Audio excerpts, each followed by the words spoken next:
This video is about sex-linked traits. The key to understanding sex-linked traits are the chromosomes that are involved in passing them on. The differences between males and females are the different chromosomes that determine gender. Both genders have an X chromosome, but males are XY and females are XX. When it comes to X-linked traits, this is actually an advantage for females because females have two X chromosomes. So they have two chances of getting a healthy X chromosome, whereas guys only have one X chromosome. So if the one that they get has the gene on it for a disorder, then they will display that disorder. So as we go through these different traits, we'll look at some of ways this can be applied. Two of the most common things that are associated with X-linked traits are colorblindness and hemophilia. So if we read through this problem, it says a colorblind man and a woman unaffected by colorblindness have a boy and a girl.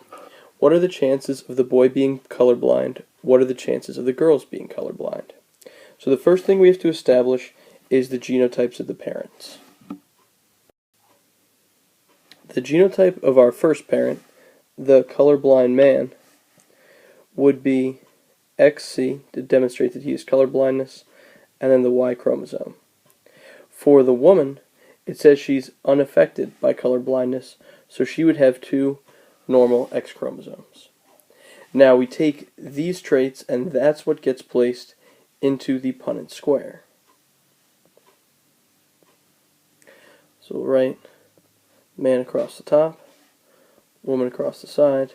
We combine them together then in our Punnett square.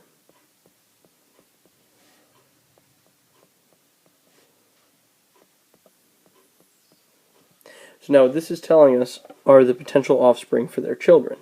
The first question says, what are the chances of the boy being colorblind? So we'll list him over on the side.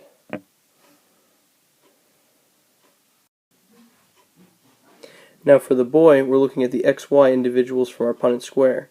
If you notice, both of the XY individuals, there we go. So if you notice, both of our XY individuals have normal, healthy traits. So what are the chances of the boy being colorblind? 0%, because both of the boys in the diagram are normal. What are the chances of the girl being colorblind?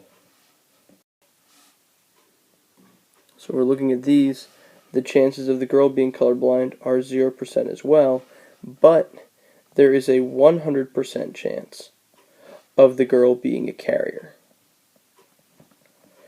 So a carrier is someone that does not display the trait. So the girl is not colorblind because her healthy X chromosome will take over, but she does carry the potential to pass on the colorblind gene to her offspring. So we'll take a look at one other example.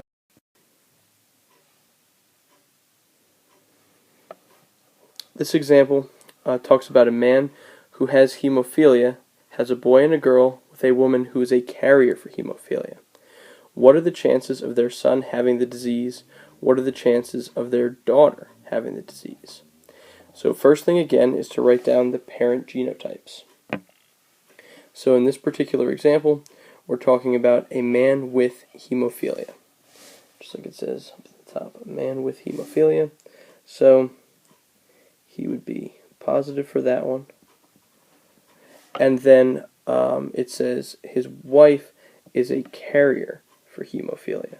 So she would have one normal X chromosome and then an X chromosome with the hemophilia trait on it. What are the chances of their son having disease? What are the chances of their daughter having the disease? We have to do a Punnett square in order to figure that one out.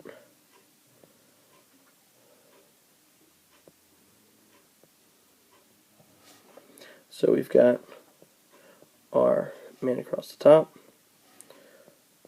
woman across the side of the Punnett square. We combine these together.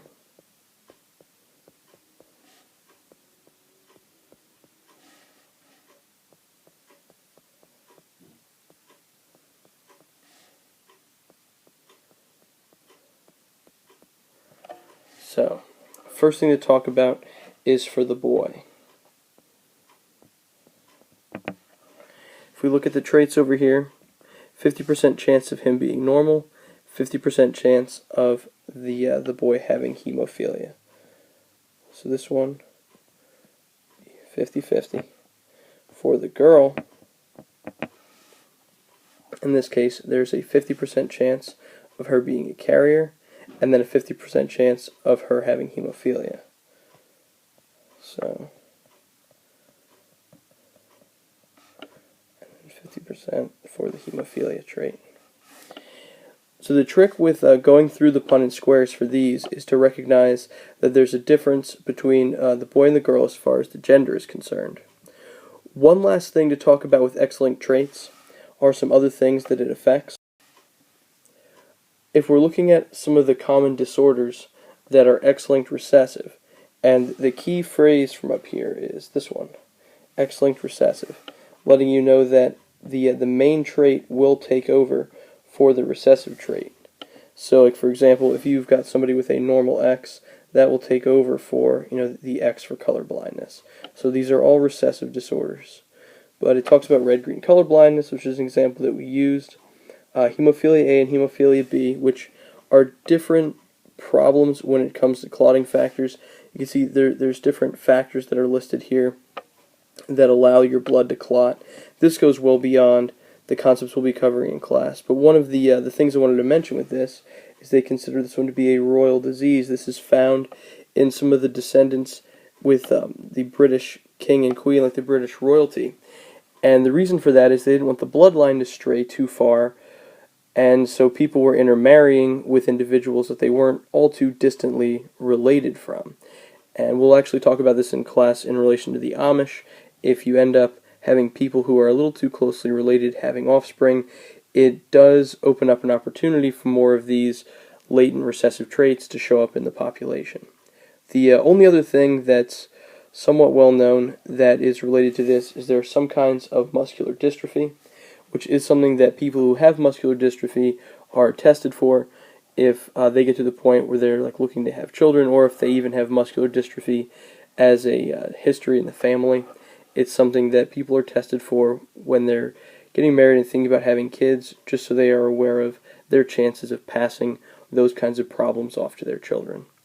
So keep in mind when it comes to answering these problems, the number one thing is to analyze both the male and female genotype and then figure out what the odds are of their children being affected with the different disorders.